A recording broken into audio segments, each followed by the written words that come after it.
My Hero Academia Vigilantes takes place before Izuku Midoriya.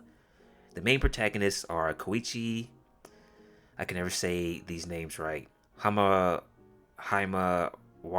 aka the Crawler, but people call him the Crueler. They can't say the Crawler. Kazuho Hanayama, aka Pop, and Ioo Oguro, aka Knuckle Duster. Koichi at night goes around helping others in his community. Pop ends up tracking him down. They both get into some trouble with some low-life criminals, which later on in the season actually end up having a bigger role. Well, one of them seems to have a bigger role in the story. Knuckle Duster ends up saving them both. He recruits them, and they become vigilantes. As the season goes on, there is this drug that's on the street called Trigger, but there's a word that comes before Trigger. I think it's IDEO Trigger, but we'll just call it Trigger for now until I can remember it. It can boost a person's quirk. The heroes are trying to figure out who's dishing it out. So that's the synopsis of the season. The characters. There wasn't really a character that I disliked. The antagonist of the season is Queen Hachisuka, Queen Bee, aka Queen Bee. She's distributing the drug out in the streets, helping to collect data for whoever is creating it, which is probably all for one, but that may not be the case.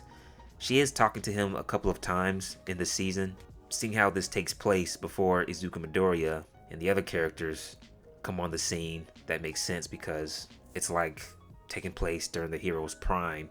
Or maybe she's just getting mentored by him. By mentored, I mean used by him. She's a villain, cunning, smart, and ruthless. The show, although, doesn't go too much in depth on the character's background. So we have Koichi, a college student, slide and glide quirk, wants to be a hero, chill for the most part, doesn't let a lot of things get to him, which I envy. I'm trying to be like that. I let my anger and my emotions take control at times.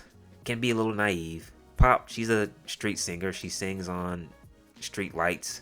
She's capable of leaping on any surface, so she can jump really high. Knuckle Duster doesn't have a quirk. That jump really high quirk would be useful in basketball.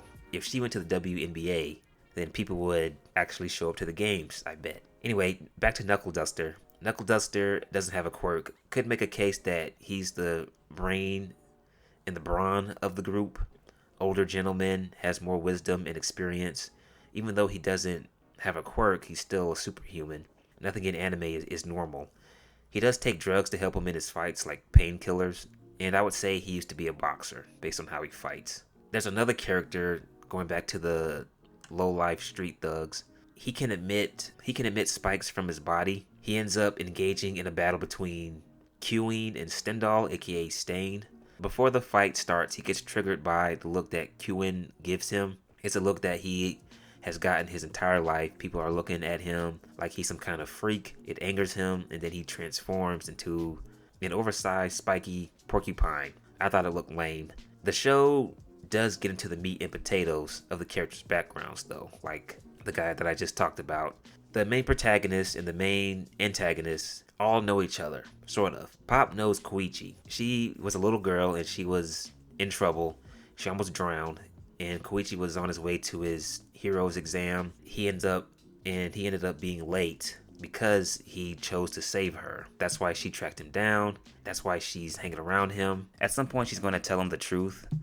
But I'm willing to bet money that Koichi probably already knows who she is, and he's just waiting for her to tell him the truth. There's also a love angle in the show. Pop will blush at Koichi at times. She'll get jealous when another female character shows up. She'll get flustered. So when Koichi's mother comes into town, he's lying to her about his college life. He also mentions that he has a girlfriend, and he's trying to figure out who it is. He doesn't ask Pop, but Pop shows up all dressed up, looking cute. She ends up running away. She gets freaked out. She ends up running away.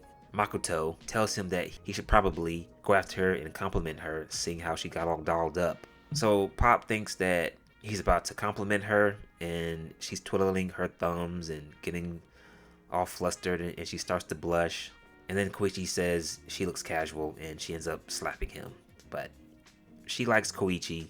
I hope that's not the love angle in the show, because again, she was a little girl when she was in trouble, and he's in college. So I would say that she's underaged still. But it's Japan. Japan likes a lot of weird shit. So I would not put it past them to proceed with this love angle. Knuckle Duster and Queen. Knuckle is the father of Queen, whose real name is Tamayo. Tamayo is, at the end of the season, she is being controlled by this bee parasite looking thing that jumps from body to body, and it somehow burrowed its way into her head. I'm assuming it bust through her right eye. I didn't think she would be defeated in season 1. I thought that it would take multiple seasons until we get to see her finally be taken down. So yeah, he's her father. The fights in the show, going into the show, I had low expectations because the main character has a slide and glide quirk, and how is that going to work? And then you find out Pop can jump really high. So the action is really carried by Knuckle Duster and the other characters, which makes sense.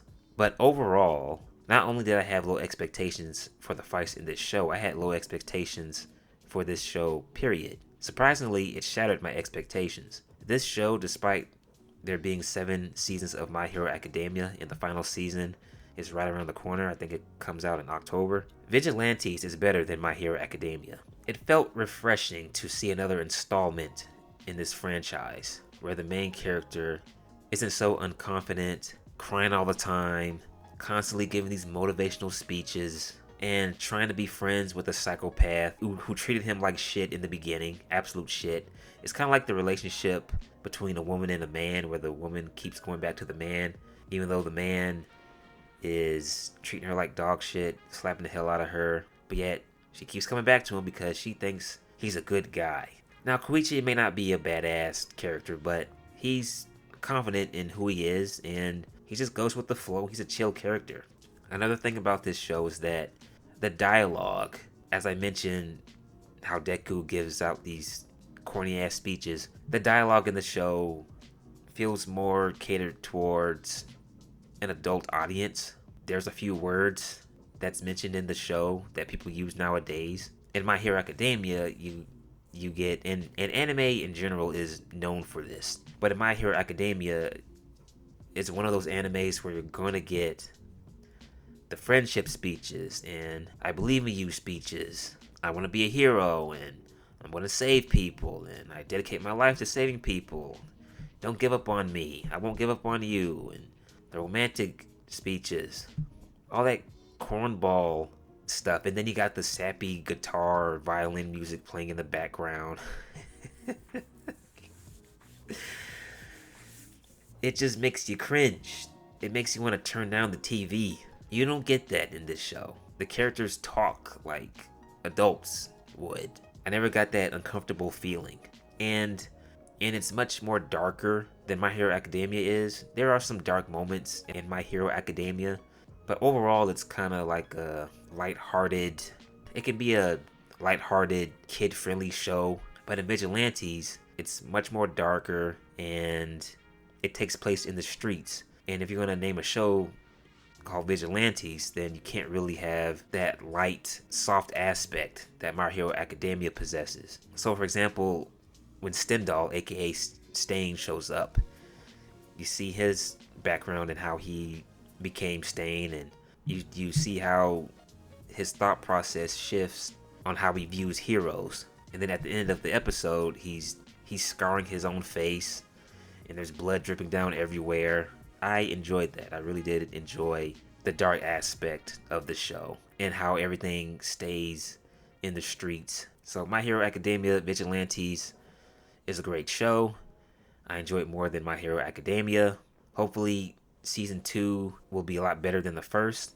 And I'm really hoping that, seeing how it takes place in the past, I really want to see All Might in his prime. I want to see All Might fuck up villains and be in and take on a powerful boss. He does make multiple appearances in the show, like Endeavor, but you'll see him come and save the day, and he'll have like little random appearances when he's being advertised on commercials. But I want to see All Might have some dialogue and see him at his absolute best when he's in his prime. That's what I really want, because he is my favorite character in the show. So I hope they give us that.